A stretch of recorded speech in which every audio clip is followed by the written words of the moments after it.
If you had found this coin in your pocket, you probably wouldn't even look at it twice. It's just 1 cent copper, old, worn. But what if I told you that in 1953, while the world was still healing from war, millions of pennies were struck, and hidden among them were versions that collectors would one day hunt obsessively?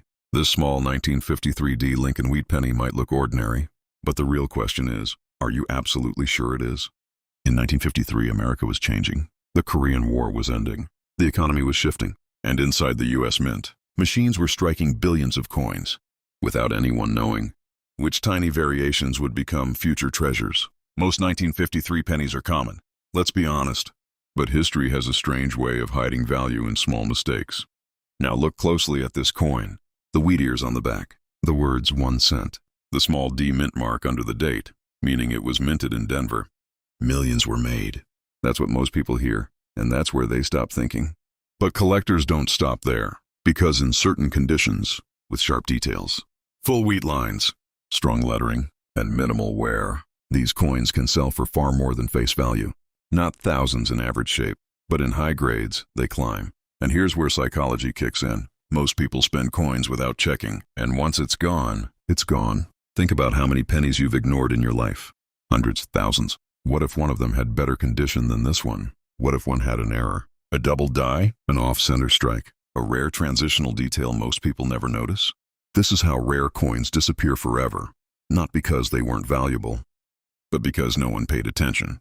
Now let's talk about something interesting. 1953 was one of the last years before the wheat penny design ended. In 1958, that means collectors building full wheat penny sets must include this date, and when demand meets limited high-grade supply, prices rise. But here's the suspense part.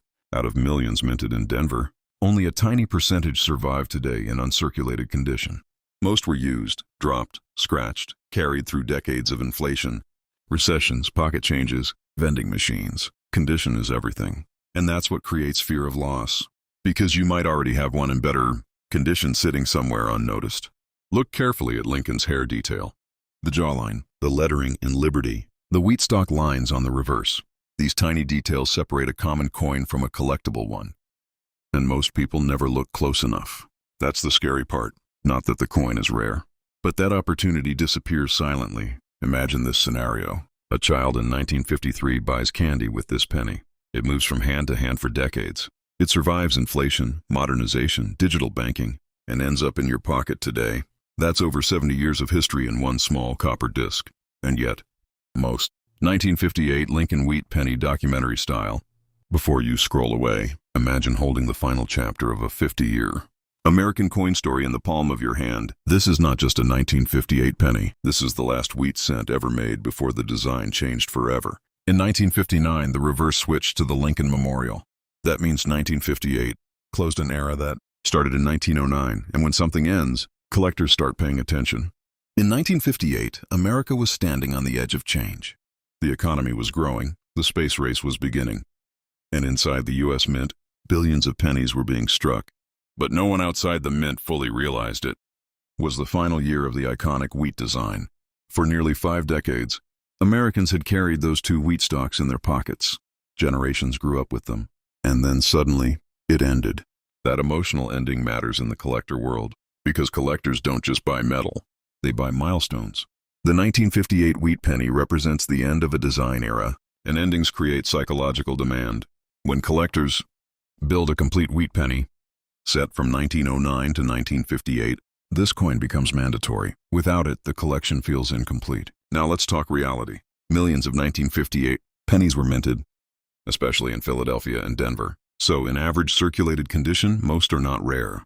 Their value may range from a few cents to a few dollars depending on condition. That's the honest truth.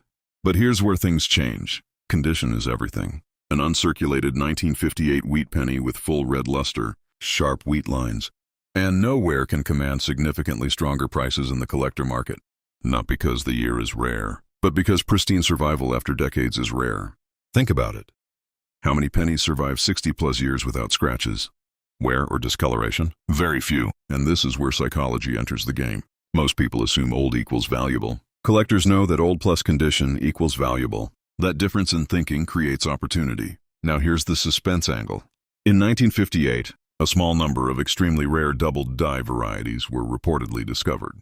These are not common at all, but they exist. And when error coins from final year issues appear, collector demand intensifies dramatically. Imagine finding out that a tiny doubling in the lettering could multiply the value far beyond 1 cent. Most people would never notice. That's the fear of loss, because the coin could pass through hands unnoticed for decades. And that's exactly how rare coins vanish into circulation forever. Look closely at Lincoln's portrait. Study the wheat ears. Examine the lettering in Liberty and In God We Trust. The smallest details separate ordinary from collectible. And here's something powerful to remember.